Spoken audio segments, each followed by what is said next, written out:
G'day YouTubers, and thank you for tuning in to the Dice Flat toy review. Today is actually going to be quite a semi-conventional toy review because at the moment a lot of my trains, in fact all of my trains haven't got any more new fresh AA batteries at the moment. And in this video I'm going to be taking a look at some water themed toys, but also some Christmas cards that I might have a bit of a chat about.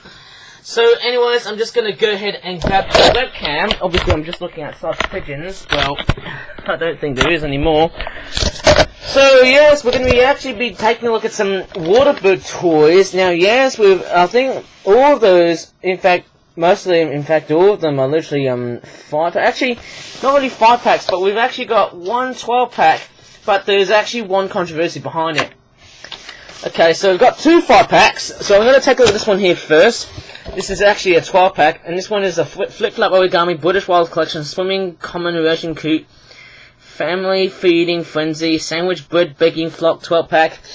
It costs about £13, which is the unluckiest number in the world, thanks to the many dark laws behind it. And yes, as I'm doing this toy review, there's the back of the packaging there. There you go, looks pretty cool. We've got those baby Coots here. Now, originally I was supposed to do like 4 waterbird toys, since I've already made loads and loads and loads of waterbirds. But because I got quite angry yesterday, last night, I didn't do anything. I didn't do, like, 4 waterbirds. I actually did 3. So, sorry about that one, guys. If you were expecting about, like, 4 waterbird toys at the end of the day. Actually, this Coot here hasn't got a name, but yes, in fact, both of them don't have names. Now, despite the packaging name telling me that it's all named respectively to their stage forms, and also, why ain't the chicks named as well? Why aren't they named? And so are the adults. I don't know why they're literally, not being named. I mean, this is just disgraceful. I mean, why? I mean, look at this. They haven't got names on them, but let's take a look at the details without sounding quite gruff here. Okay, so this is basically what you'd find. How would you say it? Finessively. I don't know what I'm saying here. Yes, they look very reminiscent of what you would find in a realistic common Eurasian Coot chick. Obviously, they've got those, sort of ochre patterns on their feathers, on the head, of course. They've got like red and brown. As of course, the brown colours, of course, the eye colour is brown. There's a conical beak of orange.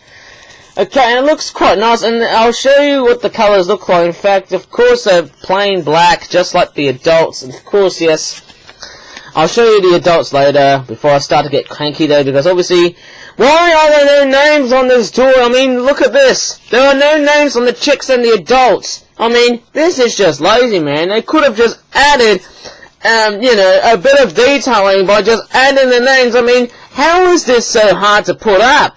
Maybe I was just, having some difficulty of just trying to, write names on the birds, because obviously I must have been using a freaking small black pencil that is not the black pencil that I've known before. Maybe I'm feeling totally ripped off here, but maybe that's what I'm feeling like, okay? So, without the amount of kerfuffling going on here, and without being too flared up, I'm sorry I'm sounding very flared up because, I mean, the birds don't have any names, but here's this adult Eurasian Coot. Okay, so it's got a shield white fronty at the front, and of course you get like a red pair of evil looking eyes, which are actually pretty realistic. Seeing a common Eurasian Coot, you might probably ever think that these are actually looking quite, evil. Well, that's their natural colour of eyes, actually, whenever I think of common Eurasian Coots. And yes, here's the other one there as well. Very distinguishable sort of head shape, of course. There's the other side of it as well. It seems we've got a lot of Coot themed products. And in this set, we've also got a ham sandwich sort of design. And what you do is you actually lay 2 pieces of ham onto this sandwich, and it actually makes it kind of like a real hammy sort of sandwich. I feel like I need to make origami pigs, probably, origami pig toys. That'd be fairly awesome, eh? Maybe like a little piggy bank after seeing the ham sandwich. You can feed them to the Coots, but remember, But is bad for waterfowl, of course, and also for water as well. So yes, apart from being bad for ducks, as they're not really nutritious compared to any other foods and other delicacies that birds tend to prefer, well, but it also pollutes water as well. That's the other problem, I suppose. And there's a chick that was actually taking a bit of a dive straight towards camera. I think this is quite a nice product, but there's no naming on the birds, particularly on the coot chicks and the adults. I mean, it's just the ham sandwiches which is pretty much the tick. Let me just go ahead and take a look at another one here. It is another flip-flop origami British wildlife collection, swimming, post-breeding, common Eurasian coot, juvenile, fishing and offering, big demand, 5-pack, 5 pounds 99 and 6 pounds. That's what it says on this part of the packaging, which looks like that. And there's the back of the packaging. Now I know I've done so many common Eurasian coot drawings before, and why is there a line here? It's not that hard to move a line here. I don't know why this is like that, but let me just go ahead and unpack this. Sorry if I'm sounding quite cheesed off as I'm making this video, seeing some bits that shouldn't be seen. And the juvenile coots, they look quite a bit different to me because, you know, if you have a look at these birds, they've actually got a bit of a pink sort of mandible at the front. Mandible is another term for a beak, you know. So yes, comparing to the adult coots, of course all of them have names, but they're named as common Eurasian coot juvenile. Wouldn't that be better if they're called as juvenile common Eurasian coots? Although they'll probably, you know, get people raging just as I am with a bit of a debate saying, oh, but how you shouldn't name those birds called common Eurasian coot juveniles, you can call them just juvenile common Eurasian coots. Well, they are the juvenile stages of the adult bird, as we're going to be having a look at. Of course, they've got brown eyes, that's what it would look like, that's what many juvenile, in fact, this toy review, hopefully this week is going to be more into like young and baby water birds. Okay, so maybe as I'm making this video, I am going to be pretty much talking about baby water birds or juvenile water birds. Yes, so it looks pretty much the part. And we'll take a look at the adults, of course, yes. You know, whenever I think of juvenile birds, they're often described as the stage between a baby chick and also an adult. It's like a teenager form, you know, for birds and stuff. It's like what we call water bird families or families of water birds. Or as in, like, you know, the family tree. There you go, a common Eurasian coot, that's the name. There you go, it's kind of, sort of a very strange looking black, because, you know, I don't see this black as what black should be. It should be a lot more darker. But the fish that comes in the set, we've actually got a couple of, these are sticklebacks. This one might be I think both of them are based on 3-spined sticklebacks. This is a female. But the troublesome part is, I don't see any eyelashes. I mean, how is this not simple, you know, just to add eyelashes on it? It would have been so much better if they added eyelashes into that female-looking stickleback, which is the one which is covered in ochre and brown colour. And this one here is a, that's another stickleback, which I presume is a male. It's got like orange, there's green, and if I show you the scales on the fish closely, there's also a blue eye feature here as well. Got a bit of yellow on the top, and a bit of dark green. If I show you the green closely, that's what it looks like. In fact, it looks so close to what I actually think of. And there's the other side here, okay?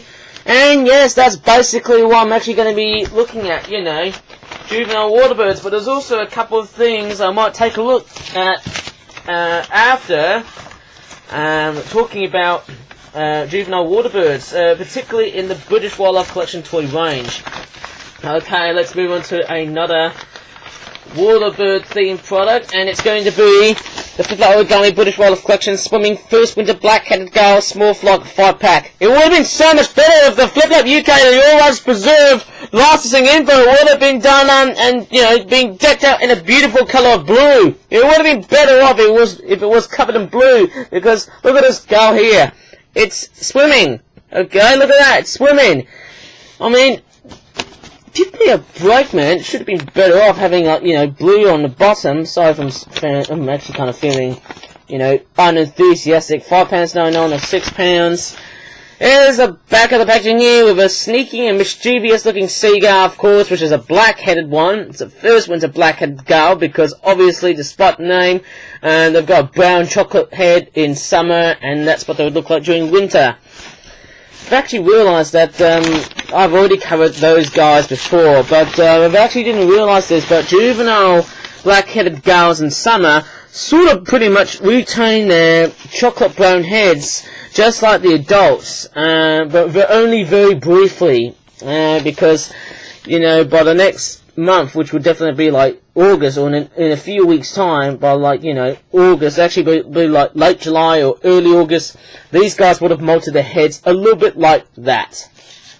And same with this one here, I've actually seen quite a lot of juvenile and first winter black-headed gulls, and also, when I went to Cannon Hill Park today, apart from summer plumage black-headed gulls and first winter black-headed gulls, I also encountered adult winter black-headed gulls. So yes, as we come towards August, it is officially the end of the breeding season of many black-headed gulls. Well, partially in July, and in actually like late June, but I would just say around, of course, yes, around early July, late June, these guys would pretty much stop breeding partially. But then, as we come to late July, or mid to late July, and early August, these guys would stop breeding. So yes, they will come here for a bit of a roost, as I can tell. There's those beautiful black tail ends at the back, which signifies to us that this is a young gull. Okay, and there you go. Got a very, very interesting sort of carrot-like beak with a black tip at the front, which actually is a bit of dark grey. So, don't get confused if it is grey. Don't ever think about the part that is, don't ever think about that this part is black, as in the wingtips and stuff. And here is one thing I actually want to go ahead and take a look at. Remember I've actually shown you some Christmas cards? Like, you know, earlier on this week, and also a couple of days ago. I've actually made two more. There you go, we've actually got two different Christmas cards. This one here was the one I've actually done yesterday, and it's, if I show you, this one here is basically based on CDI Link, with some weird female elf. It looks like Link from Legend of Zelda, which one of my friends isn't really, or should I say, really hesitant on looking at that. Or not a fan of it though, actually though, my friend, but I'm certainly, you know, it's okay. It's okay that we can have different opinions. Okay, there is, you know, a beautiful sort of fictional / almost realistic sort of, well, it's not really that realistic, but it's more of a fictional sort of city environment, like in a Christmas sort of themed North Pole sort of environment going on here. I guess the blue could be like, you know, could be, I don't know, could be water, or it could be something else. I really don't know. I don't know why blue is often associated with water when you have, like, you know, candy cane lampposts on it. Okay, so yes, there's the innards and the guts of this Christmas card. It says, Merry Christmas and a Happy New Year awaits you. It's on its birth, actually, that's what it says, hey? And there's a bit of a fun fact here. It says, naughty people are commonly given with the cold shoulder. That's a very weird fact. With cold shoulders. Obviously, naughty people are commonly given with cold shoulders, so that is something I didn't realise. Of course, yes, this Christmas card says, Elves and loves may not rhyme, but makes our Christmas cheer with chime. So that is pretty much what this card's supposed to be. Ah, yes. So it's basically a Link Zelda-esque type elf, alongside with a female elf, a generic female elf, which probably reminds me of Strawberry Shortcake whenever I look at this elf. It looks like they're together. So yes, I'll be making models of male and female elves if I have some time in the midst of summer. Of course, yes, there's the back of the logo here. It's not as greatly detailed compared to the other cards I actually had a look at. It's probably the rear I'm talking about, the rear or the back of the cards. There you go, there's the slogan here, the more the merrier, the more Christmas will be here. And there's a beautiful looking pattern of Christmas lights. And there's actually been some complaints saying to me that, hey, but Ivan, you can't do Christmas cards in the middle of July. Well, I don't give a damn about making Christmas cards in the late part of July. And this is something I gotta rant about. And I do know that people are just gonna freak out when they see Christmas stuff in the late part of July. I mean, come on! What's the point of just complaining about, you know, Christmas cards in the late part of July? And I mean, I don't really give a damn about people complaining about Christmas cards that are literally made as early as July. I mean, how could you pretty much be disappointed about that? I mean, just let me just take a look at this before I start really pump up and start to get piping red hot angry though as I'm making this video, because I have so many, you know, people are starting to think, oh, it's way too early for Christmas. You shouldn't do Christmas cards. Anyways, there's another one here. Like that snowman here who looks quite cranky because there's no snow here. There's no problem at all when Christmas doesn't snow. Well, it makes sense because look at that snowman. He looks quite cranky with that cloud that is not doing any snowing. And it looks like we've got a cool looking snowman with a beautiful yellow scarf and a pair of sunglasses, while pretty much teaching that snowman to cool off is, how do you say it, to not lose his cool. While those British, they look like stereotypical British houses, are pretty much almost looking like they're decorated in a Christmas sort of theme. Looks like they've got Christmas lights on the houses, and boy oh boy, doesn't it look so Christmas awesome. And I mean, I've been getting so many complaints about people stating that you shouldn't do Christmas cards in the late part of July, and I mean, why? Why would anyone probably think that Christmas cards are such a bad thing to do by just making them early in the late part of July? I don't see a problem with that, because all I see is it's all about money, it's all about, you know, economics, obviously. It's all to do with business, and, you know, Christmas is pretty much very busy. And have a look at this message here. Merry Christmas, and remember, just to know that Christmas doesn't always snow. Well, it obviously relates back to the United Kingdom, as you can tell. There's logo here. Obviously, the logo is a bit different compared to what I've done before. Yes, I might as well have a bit of a debate. Think about which logo is better. I think the one here with the two elves is definitely better, because obviously, you know, it looks so close to what I've done so far. This here is pretty much a total abomination. I mean, this logo is not as great as this. You know, with the year, you know, the way they've done 2022 is not as great on the blue Christmas card than this. This is much better. But hey, maybe you can have your own say. Maybe I'm being a bit too harsh here, but hey, I'll try and see what I can come up with. And I know I'll have to start ranting again, because anyone who is actually talking about Christmas in the late part of July and starting to complain about it, well, I actually feel hurt about it, because all I'm doing is I'm just making as many before Christmas. Alright? So, don't get me started. And I'm just kind of, you know, real cheesed off that I'm just hearing people saying don't do Christmas stuff in the late part of summer or the middle part of summer, and it doesn't matter. Well, actually, it doesn't matter for me, to be honest. Well, there you go. I think that's pretty much about it. And I'm very sorry if I'm sounding quite, you know, I would just say audibly gruff and totally exasperated by people who are stating, oh, you don't do Christmas cards. Well, if you're one of these people, go ahead and bugger off. But anyways, sorry if I'm sounding quite harsh here. If you really enjoyed in this quite strange video, and I'm very sorry if I'm sounding quite snappy though, because obviously I had so many people complaining about, you know, the way Christmas cards have been made at this time of the year, being midsummer, which is of course late July. Please give this video a good like, subscribe for more Flip videos in the future, and I hope the hate trolls, and I don't know if it is, but I'm just hoping that it's not going to be trolls doing this, because all they're doing is trying to spoil of what I've done so far. But anyways, thanks so much for watching, and I'm done huffing up now. Goodbye.